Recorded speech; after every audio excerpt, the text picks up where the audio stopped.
Halo guys, balik lagi dengan Efek Anime. Cerita pada chapter 1040 berakhir dengan terungkapnya bahwa Zunisha adalah teman dari Joy Boy 800 tahun yang lalu. Namun masih belum diketahui kejahatan apa yang dilakukan oleh Zunisha pada masa itu. Penasaran dengan kelanjutan ceritanya? Simak penjelasan dari kami ini sampai akhir. Tapi sebelum kita menuju topik utama, jangan lupa untuk klik subscribe dan nyalakan lonceng notifikasinya agar selalu mendapatkan update seputar informasi anime dari kami. Dan berikut penjelasan One Piece chapter 1041 versi Efek Anime.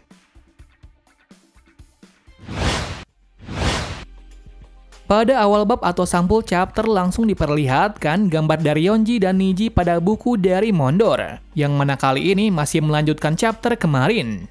Terlihat dari situ awalnya Puding yang tidak peduli kali ini sangat marah sekali dengan mereka. Alasannya sudah pasti karena Niji dan Yonji menghina tentang Sanji. Walaupun sebelumnya Sanji pernah menyelamatkan Germa dari kematian. Sebab dari itu pula Puding sangat marah akan hal itu, mengingat ia sangat menyukai Sanji, walaupun cintanya itu bertepuk sebelah tangan. Lanjut dari bab utama pada chapter ini.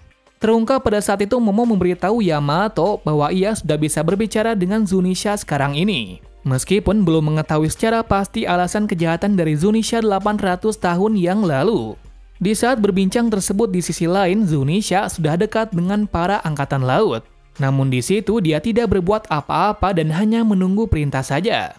Lalu orang yang bisa memerintahnya saat ini hanyalah Momonosuke. Entah bagaimana kelanjutannya, belum jelas Momo memerintahnya atau tidak, yang pasti perkataan itu langsung terpotong oleh kata-kata dari Yamato. Yamato mengungkapkan bahwa Momo sangat hebat bisa berbicara dengan gajah legenda tersebut. Sembari berkata seperti itu, Yamato juga mengungkapkan bahwa memang dirinya yang akan membawa Fajar ke dunia ini. Yamato berkata seperti itu bukan karena suatu alasan, dikarenakan dia juga pernah melihat hal ini dari diary Oden. Tentu saja, mendengar hal itu Momonosuke merasa tidak enak, karena ia tidak begitu yakin akan hal tersebut. Nah, kenapa Momo berkata hal yang demikian? Lantaran setelah membaca buku diary ayahnya, memang benar ia tidak boleh untuk saat ini. Namun sayang sekali dia tidak bisa menemukan jawaban lagi. Mengingat pada halaman terakhir tepatnya pada bab terpenting dari diary tersebut malah dirobek oleh Oden sendiri. Sehingga pada buku tersebut Momo tidak tahu apa yang terjadi pada pulau terakhir tersebut. Karena hal itu pula membuat Momonosuke menjadi khawatir dengan apa yang dilakukannya. Lantaran ayahnya tidak memprediksi masa depan. Bahkan jika dia berada di sini, kemungkinan besar maka dia akan membuka negara ini. Sebaliknya di sini setelah membaca buku tersebut dan melihat situasi saat ini, Momonosuke malah berbuat sebaliknya. Malah dia tidak ingin membuka Wano Kuni. Entah apa alasannya itu, yang pasti saat ini keteguhan dari Momo mulai pudar. Masih belum diketahui apa yang dikhawatirkan, yang pasti mendapatkan sesuatu yang tampaknya mengganggu pikirannya serta pendiriannya itu. Akan perkataan tersebut membuat Yamato sangat khawatir kenapa bisa seperti ini. Satu hal yang pasti, sepertinya ada masalah yang terjadi. Panel berpindah dari sisi pertarungan penuh api di lantai 3. Di mana pada pertarungan ninja tersebut terlihat sangat jelas Fukurokuju telah kehilangan kesadaran yang diakibatkan tidak bisa menahan api yang sudah mengitari tubuhnya itu. Dengan kemenangan itu pula, Raizo langsung menjatuhkan dirinya agar api yang membakar tubuhnya itu benar-benar menghilang. Nah, yang menjadi menarik kali ini dari awal pertarungan, daya tahan terkena api dari dua sejol ini bisa diperkirakan siapa pemenangnya. Kenapa kami berpendapat seperti itu? Lantaran dari sisi Fukurokuju tidak pernah terkena api di sekujur tubuhnya dan bertarung mati-matian.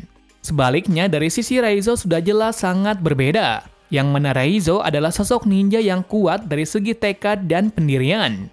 Bukan hanya itu saja yang memperkuat Raizo menjadi pemenang dari pertarungan ini. Satu bukti jelas untuk membuktikan hal ini adalah dia beserta samurai lainnya sudah pernah dibakar hidup-hidup selama 1 jam. Walaupun tidak sepenuhnya terbakar berkat ditopang oleh Oden. Berkat kejadian itu pula, dia bisa menahan rasa sakit apapun itu. Lantaran rasa sakit seperti itu tidak ada artinya dengan pedihnya luka 20 tahun lamanya. Kembali pada cerita. Dikala api yang sudah membakar ruangan tersebut, tak jauh dari sana, Jinbei yang kebetulan lewat sini dan melihat Raizo ada di situ, langsung bergegas ke sana untuk menyelamatkannya. Dengan adanya Jinbei di sini, akhirnya Reizo yang sudah kelelahan dan terluka seperti itu bisa terselamatkan. Panel langsung dipotong dengan memperlihatkan Orochi yang sedang gemetaran dengan kondisi yang terjadi. Bagaimana tidak, kubu topi jerami sudah berhasil mengalahkan para petinggi dari Kaido. Yang membuatnya frustasi lagi ialah tidak ada tanda-tanda kedatangan dari Fukurokuju pelayan kesayangannya. Akibat hal itu pula menimbulkan banyak pikiran negatif di pikirannya, seperti apakah dirinya ditinggalkan sendirian, lalu apa yang terjadi dengan Kazenbo. Artinya di sini Orochi tidak mengetahui kalau Kazenbo sudah meledak bersama dengan bahan peledak yang mengenai Big Mom. Sekaligus dalam scene ini menjelaskan kalau kekuatan kedap suara milik Law benar-benar efektif. Sedangkan dalam sudut lain, Komurasaki yang menemani Orochi dari beberapa jam yang lalu hanya diam saja sembari bermain biwa. Jelas saja dia yang melihat Orochi tenang-tenang saja seperti itu membuatnya semakin frustasi. Kemudian ia bertanya kepadanya kenapa selama ini memakai topeng, atau apakah hantu yang mengentayangi atas kematian Komurasaki beberapa minggu yang lalu. Nah, tiba-tiba dalam pembicaraan itu terjadi sesuatu yang tidak terduga. Bagaimana tidak, tiba-tiba saja atap di lantai tersebut jatuh hingga menimpa Orochi.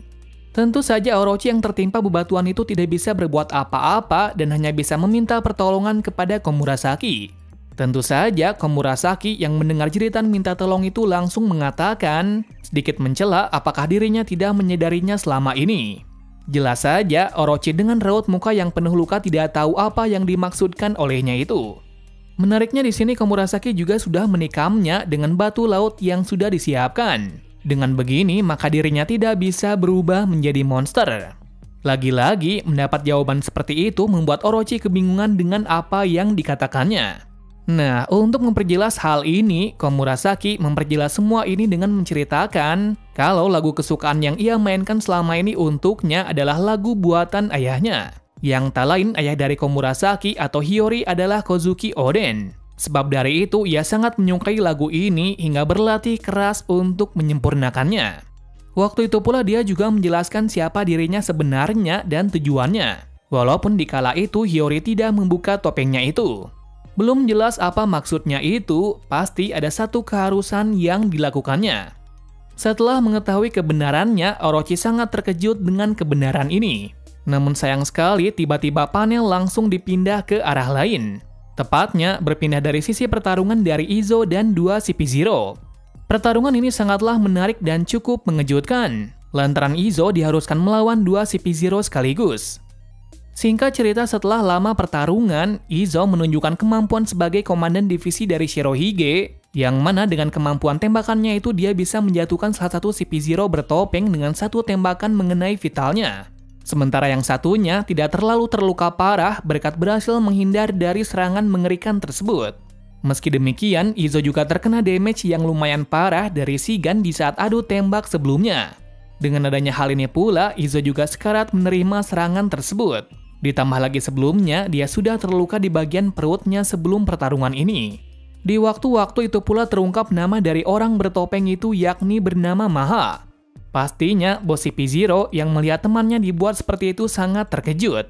Bagaimana bisa Izo sekuat ini? Namun yang pasti, Maha memintanya untuk tetap menculik Robin segera mungkin. Namun sebelum itu terdengar suara dari Denden Mushi.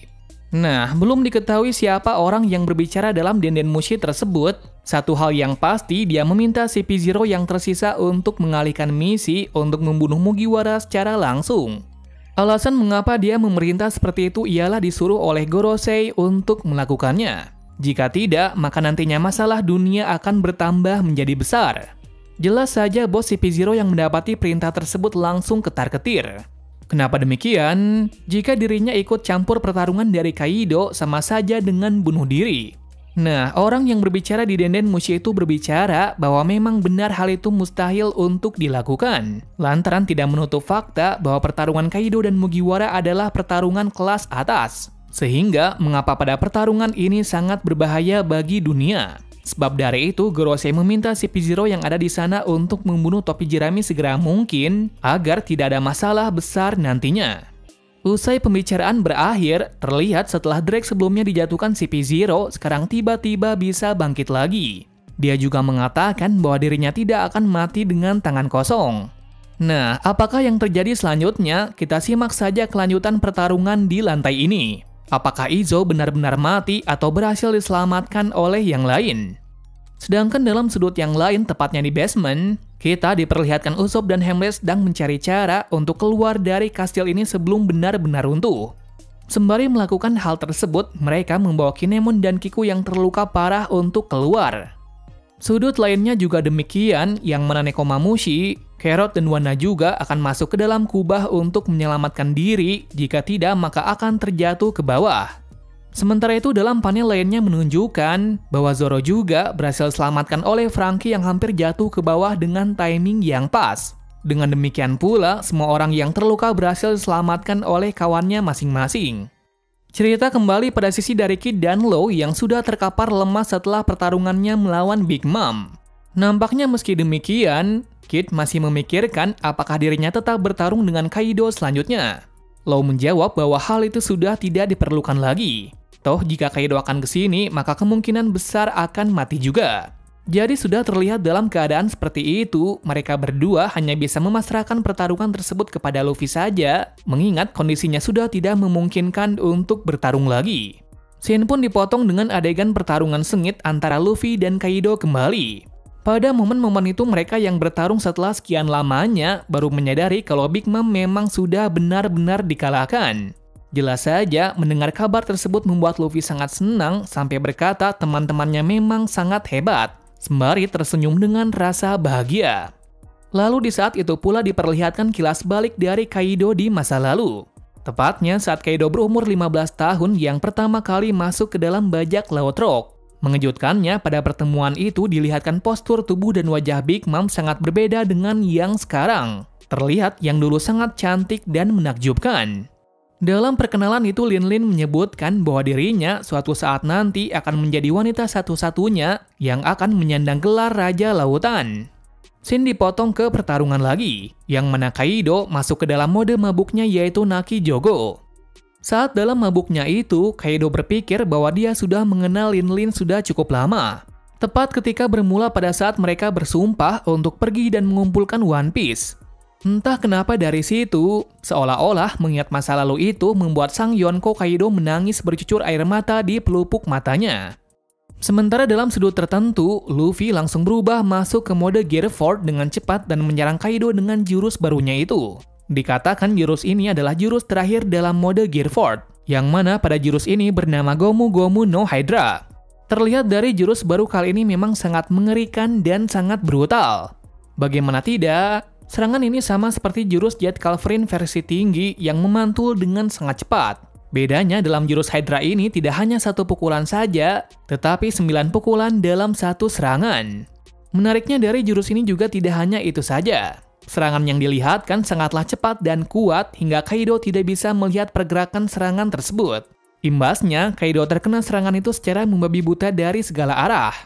Tak berhenti dari situ saja. Luffy juga mengatakan kalau ia akan menggunakan jurus ini sampai kekuatan ini sampai puncak staminanya. Sampai ia bisa menendangnya keluar dari Wano Kuni.